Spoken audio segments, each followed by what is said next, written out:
quinta-feira santa começa o Tríduo Pascal, que é a preparação para a grande celebração da Páscoa.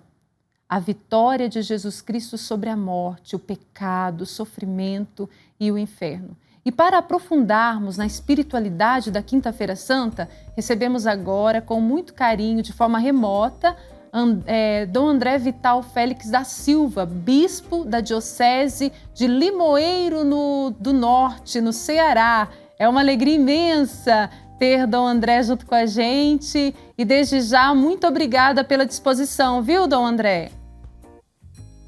Boa tarde, Caísa. Para mim também é uma alegria poder estar aqui mais uma vez, né?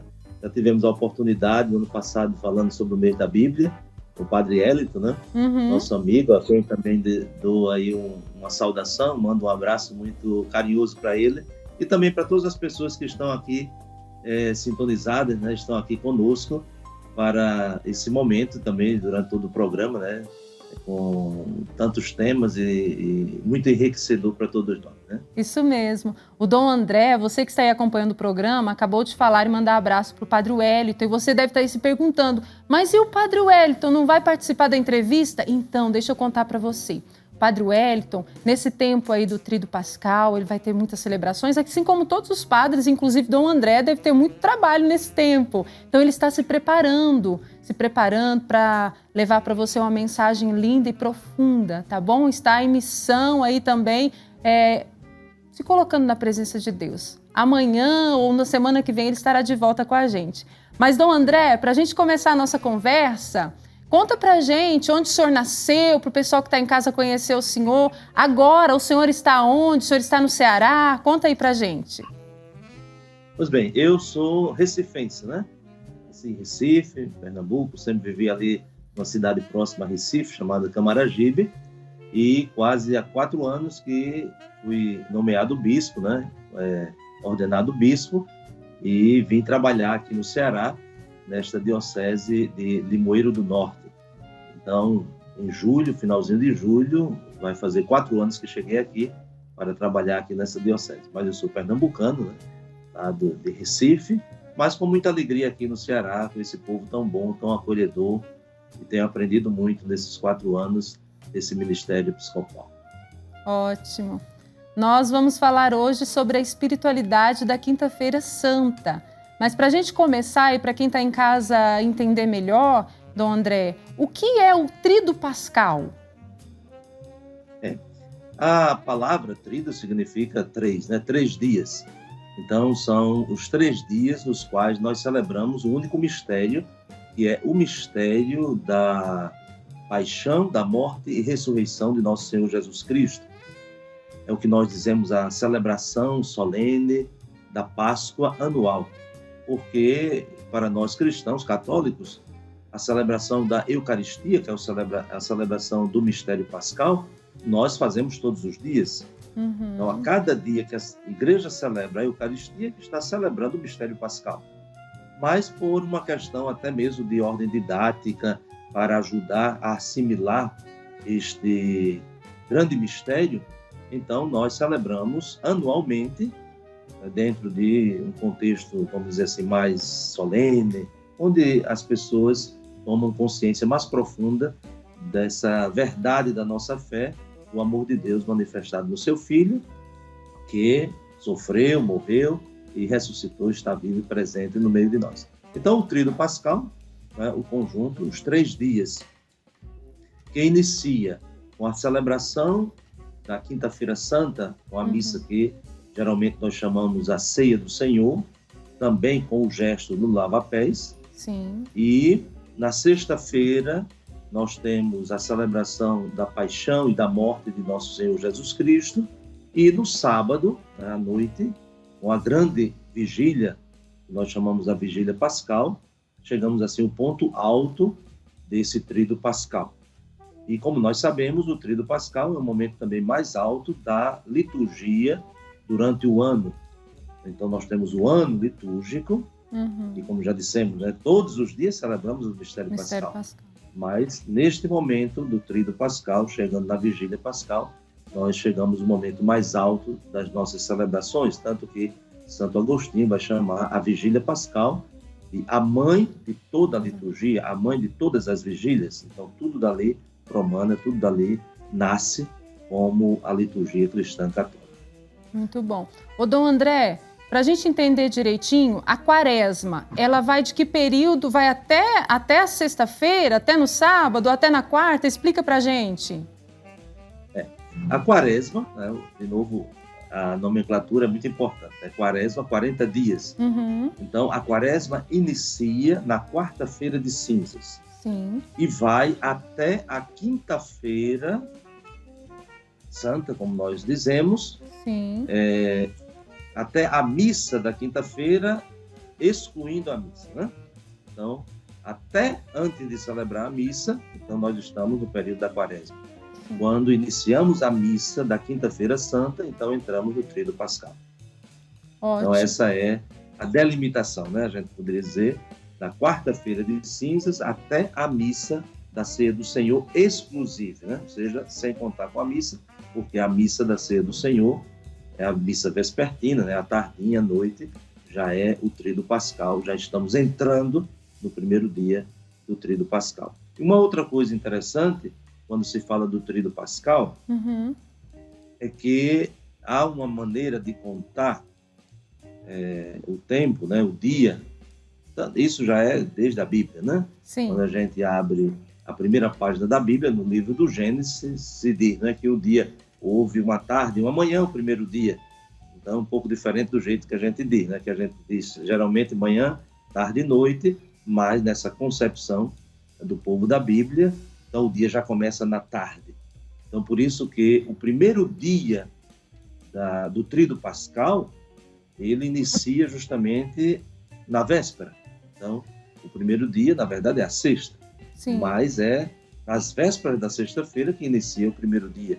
Porque até nós dizemos, assim, oficialmente, o tríduo pascal é a celebração do mistério do Cristo morto, aí a sexta-feira se evidencia, do Cristo sepultado, o sábado, né? O sábado é o sábado do grande silêncio, e do Cristo ressuscitado, que é o domingo, evidentemente, como nós já lembramos, com as vésperas, né?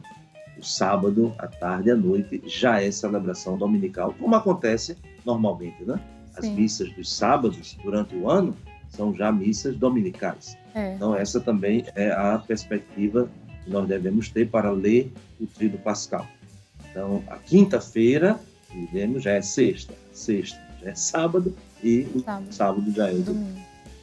E do André, quando a gente fala em Quinta-feira Santa, a gente está celebrando o que propriamente na Quinta-feira Santa? O senhor já citou alguns ritos que são feitos na quinta-feira, mas explica para a gente, quando a gente está lá vivendo a Quinta-feira Santa, o que nós estamos celebrando?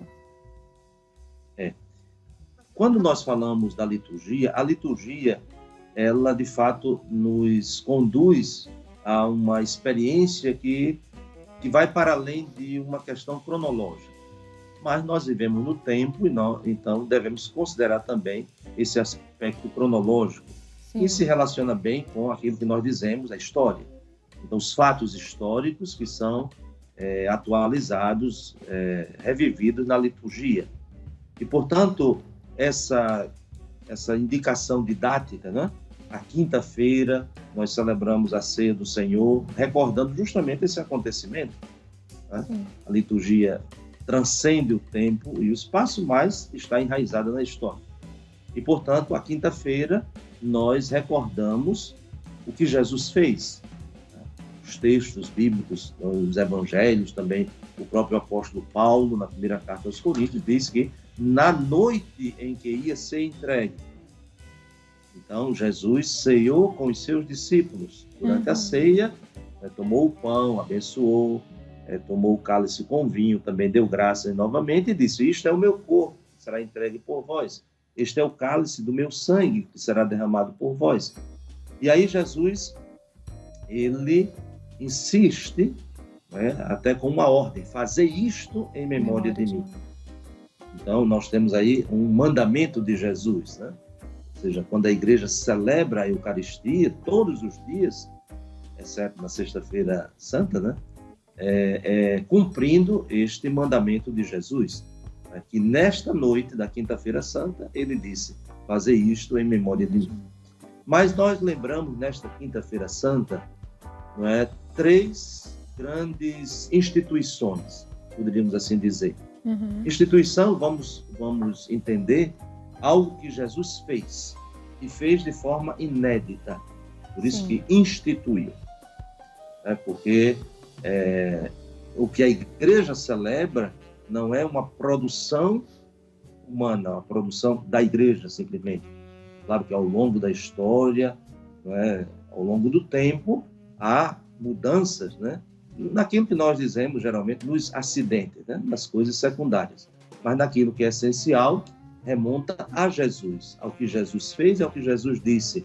Porque senão não teria força, não teria sentido fazermos hoje algo se não foi o próprio Jesus que instituiu. Então, quando nós dizemos que na Quinta-feira Santa, nós recordamos 3 instituições de Jesus, e agora lembrando, primeiro a Eucaristia, como nós já falamos, é fazer isto em memória de mim. Porém, não há Eucaristia sem uma outra instituição, que é o sacerdócio.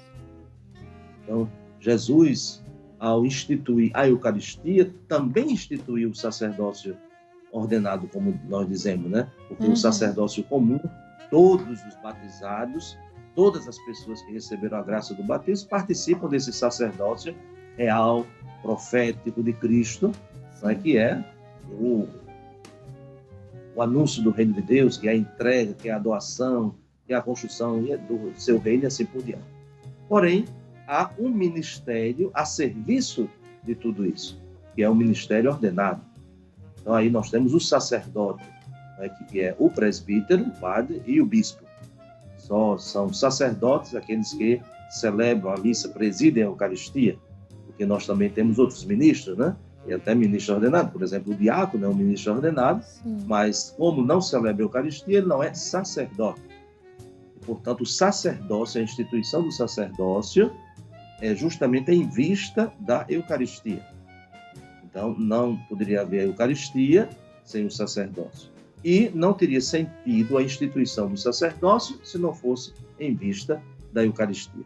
Então, são essas 2 instituições que nós recordamos neste dia. Quinta-feira. Mas eu falei em 3. Qual seria a terceira? A terceira, aí a gente dirige o olhar para o gesto de Jesus, o lava-pés. Então, qual é o significado do lava-pés? O significado do lava-pés é um gesto muito rico, muito bonito, não pode ser só dramatização, mas é uma síntese. Jesus diz assim, eu não vim para ser servido, mas para servir e dar a vida em resgate de muitos, que acontece justamente na sua entrega, na sua paixão, na sua morte.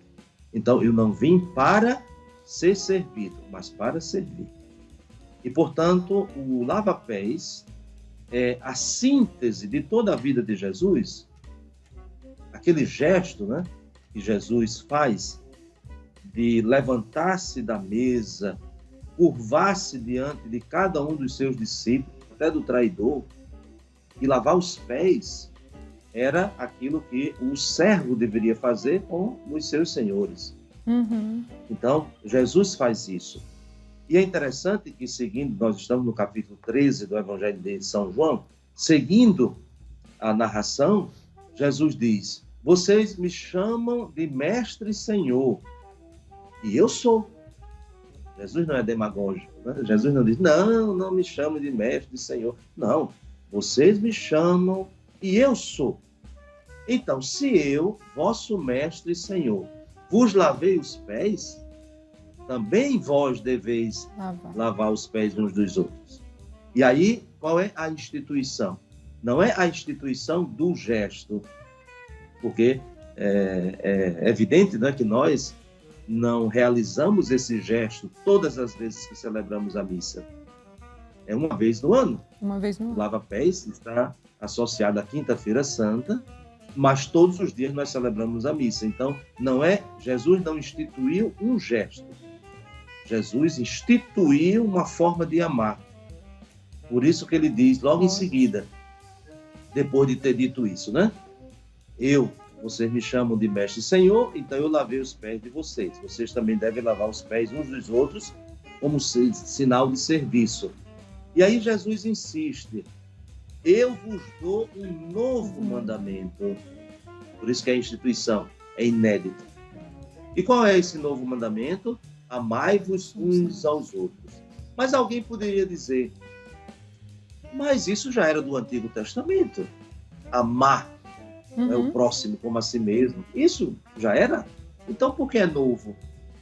E que sentido Jesus instituiu?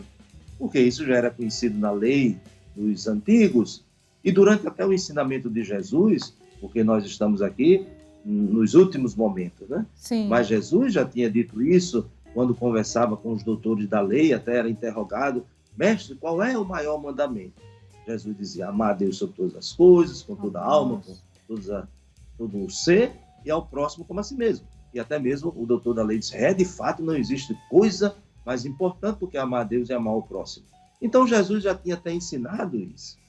Mas onde está a novidade? Na segunda parte da afirmação, como eu vos amei. Muito bom. Então a instituição do mandamento novo. O mandamento é novo. E onde está a novidade? Porque não é mais um imperativo, ou seja, uma ordem, amai-vos. Mas agora tem o exemplo. Agora não tem mais como dizer, sim, mas como amar? Nós devemos amar, mas como amar? Então Jesus dá o exemplo. E, portanto, são 3 instituições, né, que nós recordamos, assim, de uma forma muito significativa, na Eucaristia que celebramos na Quinta-feira Santa. Claro que todas as celebrações, essencialmente, também dizem isso, né? Sim. Mas, de forma didática, então, há esse destaque das 3 instituições, né?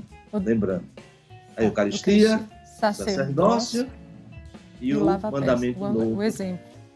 Que está ali simbolizado no lava-pés. Dom André, esses dias aqui no programa nós falamos com um padre da CNBB, eu não me recordo o nome agora, que ele falava das diretrizes da CNBB para esse tempo de pandemia. E uma das diretrizes era da questão de, pensando na vida, né, de todos nós, da questão, porque o lava-pés tem muito contato físico. Uma das diretrizes era que não fosse feito, né, esse momento, essa celebração. Eu quero perguntar o que para o senhor, porque o pessoal que está em casa deve estar pensando, mas o padre, o Dom André está dizendo que é uma instituição que faz parte do rito litúrgico. Então, se não fizer, vai estar faltando alguma coisa? Não vai estar faltando, não é, Dom André? Não, de forma nenhuma. Por isso que eu até já antecipei um pouco, né? Quando eu disse que é a instituição do mandamento novo, não do gesto. O gesto é linguagem. Sim. E a linguagem tem um conteúdo. O conteúdo transmite-se. A própria celebração da Eucaristia transmite o mandamento novo. Porém, o gesto é, do ponto de vista didático, pedagógico, instrutivo. Entendi. Então, por exemplo, eu posso lhe dizer alguma coisa de uma forma e posso lhe dizer de outra forma, mas estou dizendo o mesmo conteúdo. Ótimo. Então, nesse tempo, né, de restrições e tudo isso, onde se sugere, né, se orienta que não se faça o gesto, como você lembrou muito bem, né, a história do contato e tudo isso, porém, não se exclui a memória desse mandamento novo. Ótimo. Né?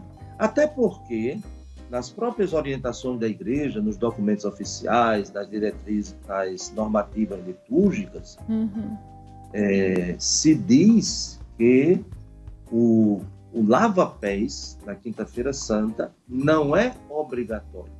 Ah, ótimo. Independente de tempo de pandemia ou de alguma coisa. Entendeu? Entendi. É louvável fazer, é possível fazer, mas depende muito das circunstâncias. Sim. Então, como não é um rito, é um gesto. É um gesto com finalidade didática. E condensa a instituição do mandamento novo. Mas não é obrigatório. Entendi. Claro que a gente sabe que em todas as comunidades, né? Até se espera esse dia para organizar, né? É verdade. Tem lugares que o pessoal fica muito entusiasmado, né? De convidar as pessoas, de formar aquele grupo, de colocar as cadeiras e tudo isso. Claro, isso é bonito, né?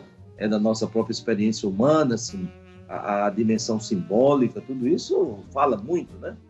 Porém, para não confundir, a igreja é muito sábia. Muito Então, sábia. para não confundir que o gesto do lava-pés não é uma instituição de Jesus. Jesus não está instituindo como fez com a Eucaristia.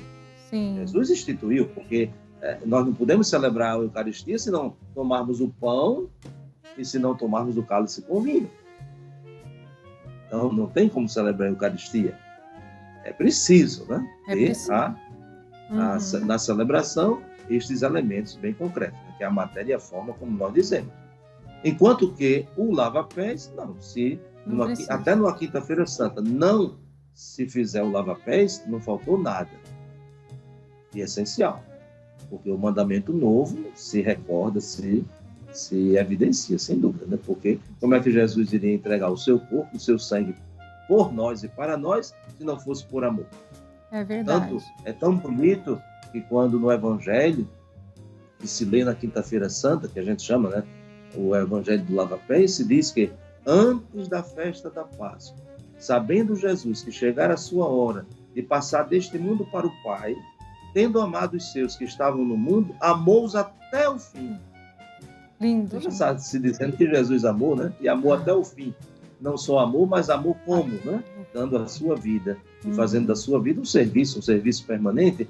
Jesus não assumiu a atitude de servo às vésperas da paixão. Toda a sua vida foi um serviço. Um serviço à humanidade. Então, quando anunciava o Evangelho, quando curava um doente, quando perdoava um pecador, quando acolhia uma criança, quando visitava uma família, enfim. Estava tudo, servindo. Né? Toda a vida de Jesus foi serviço. Então, nós podemos dizer que se a gente, tivesse uma tentação, né, de pensar e colocar no mesmo nível a celebração da Eucaristia, que também tem aspecto simbólico, com a realização do lava-pés, então a gente estaria confundindo os níveis. Entendi. Teria uma certa dificuldade do ponto de vista didático, né?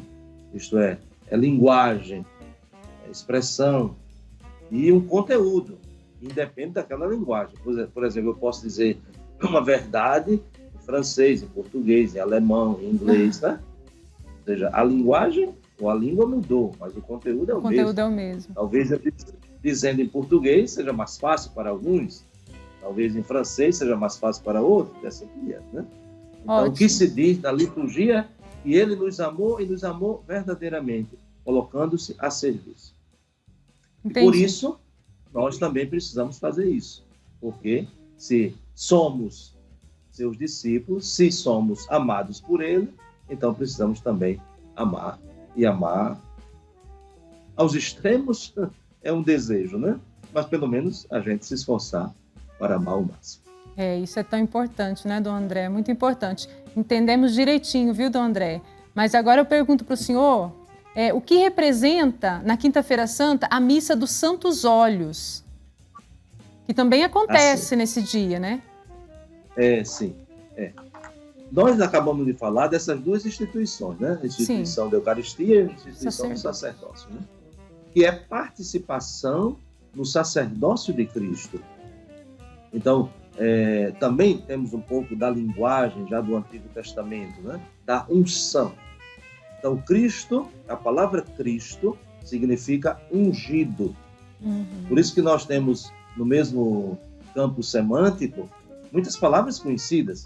Cristo, crisma, crismar, cristão, e assim por diante. Cristianismo aí pode aumentar a lista.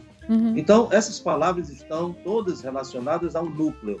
E qual é o núcleo? O núcleo é na etimologia, no significado, de marcar, de ungir. Então, Cristo é ungido. Mas ungido não com óleo, né? Como nós somos ungidos. Porque Cristo não precisava do óleo. ele é o ungido por excelência, ungido pelo Espírito Santo. Então, quando Jesus entra na sinagoga de Nazaré, logo no início do seu ministério, São Lucas nos narra isso no capítulo 4, ele diz assim, que Jesus abriu o livro do profeta Isaías e disse, o Espírito do Senhor está sobre mim, o Espírito do Senhor me escolheu, me ungiu, me enviou para anunciar a boa nova aos pobres e assim por diante. Então, ele já declara que, de fato, ele é o Cristo. Ungido, Cristo. Né? É ungido. Então, na quinta-feira santa, pela manhã, a igreja, celebrando esta missa, chamada Missa do Crisma, porque claro que é uma referência à consagração de um óleo, que é chamado Crisma, mas está justamente evidenciando Cristo, não é só o óleo. Entendi. É Cristo e a sua missão.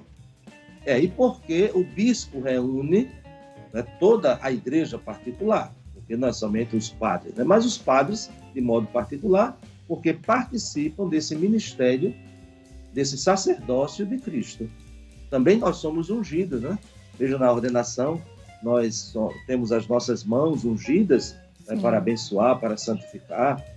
Na ordenação episcopal, o bispo tem a unção na cabeça, né, que é a plenitude do sacramento da ordem, e assim por diante. Então, é uma celebração muito bonita, porque nos recorda a unidade da igreja, em torno daquele que é o ungido por excelência. Mas você falou no plural, santos olhos, né? Porque tem verdade. outros. Né? Então, como é que Jesus realiza essa missão de ser ungido de Deus, né? Enviado por Deus para a salvação da humanidade? Aí nós temos o óleo daqueles que estão se preparando para o batismo, chamamos o óleo dos catecúmenos, para aqueles que vão receber a vida nova. Então, por isso que Cristo realiza a sua missão, dando a vida, né, a vida eterna.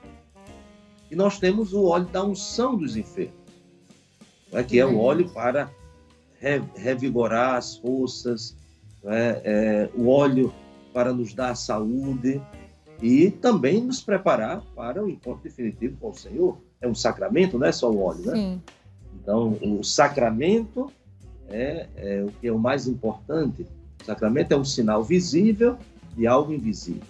E, portanto, essa missa, né, da Quinta-feira Santa, que também pode ser celebrada no outro dia. A missa dos Santos Óleos, a missa do Crisma, também pode ser celebrada no outro dia, né? Sim. Em muitas dioceses, e as extensões são muito longas, e para garantir a participação do clero, então o bispo pode determinar um pouco antes que se celebre a missa para favorecer esta participação. Então você imagina uma diocese que um padre tem que viajar 400 quilômetros, né, para chegar na sede da catedral. Então como é que ele faz isso num dia, né? É muito desgastante, porque ele tem que voltar, né, porque ele tem as suas celebrações também na paróquia.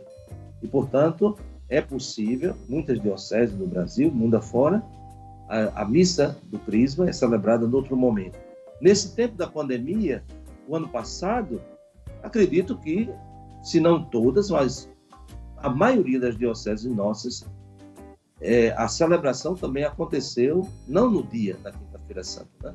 Por exemplo, nós aqui na Diocese do Moeiro do Norte celebramos bem depois. Este ano também ainda não marcamos, né, porque estamos aí com muitas restrições, né, pelo toque de recolher e tudo isso, né? Então, também é uma missa, mesmo que esteja, né, nesse contexto, né, da Quinta-feira Santa, mas, de novo, não é determinante o dia, mas o que se celebra. Dom André, a gente já está caminhando para o final dessa entrevista. Gostaria que o senhor deixasse uma mensagem, se tem algo que o senhor gostaria de falar para que todos nós vivêssemos a espiritualidade com profundidade nessa Quinta-feira Santa. Primeira coisa, nós não podemos pensar que a liturgia da igreja é um conjunto de dramatizações. Sim. Porque o que é a dramatização? A dramatização é uma representação de uma realidade, mas que não contém a realidade. Então, por exemplo, o personagem de uma novela pode representar, vamos dizer, uma viúva, mas ela não precisa ser viúva, né? Ela pode representar uma dor, um sofrimento, sem estar sentindo aquela dor e aquele sofrimento. Então, é dramatização. é uma representação, mas não contém a realidade. A liturgia não é uma dramatização. A liturgia é uma atualização dos acontecimentos, né, que nós dizemos o acontecimento da salvação, a paixão, morte e ressurreição do nosso Senhor Jesus Cristo, e quando nós celebramos na liturgia, tudo isso se atualiza e nos alcança. Então, por exemplo, Jesus morreu e ressuscitou há 2000 anos. Quem é que estava lá de nós? Ninguém. Mas a liturgia nos transporta para isso, para esse nível.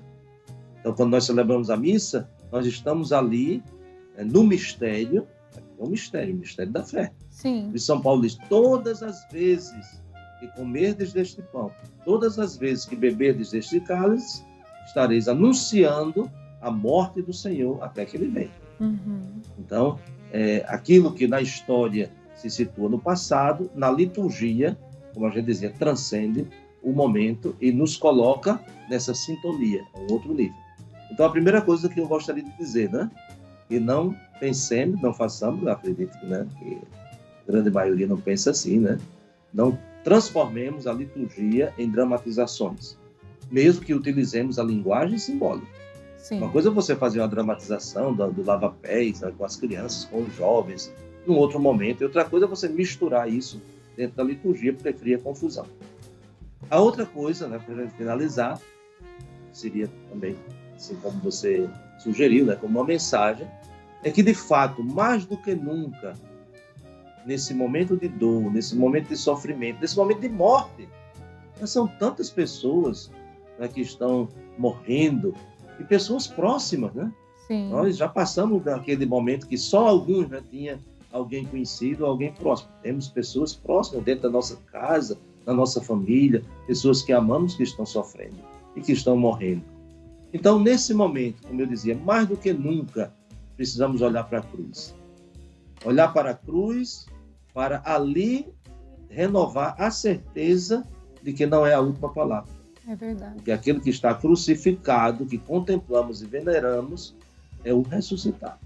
Amém. Agora alguém pode dizer, e por que já não olha para o ressuscitado? Não seria melhor? Porque poderia ser muito alienante. Seria um salto, né?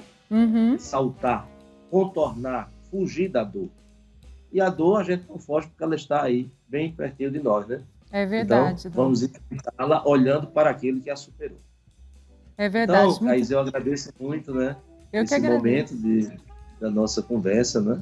Muito livre, espontânea, né? Mas acredito que vem do coração muito mais do que da mente, né? Foi Desejo ótimo. a você e a todas as pessoas aí que nos acompanham, né? Pessoas aí que já mandaram até um alô, né? De tantos lugares, não só aqui do Ceará, mas aí tantos lugares, né? E a gente agradece, né, a participação, a sintonia. E mais uma vez deixo o meu abraço aí para o nosso querido Padre Wellington e também para toda a equipe, né? E que Deus abençoe. Amém. E dê a todos vocês a participação da Semana Santa com muitos frutos. Amém, Dom André. Foi ótimo, esclarecedor. Espero ter a oportunidade de estar com o senhor outras vezes aqui na TV, viu? Deus abençoe sua missão muito.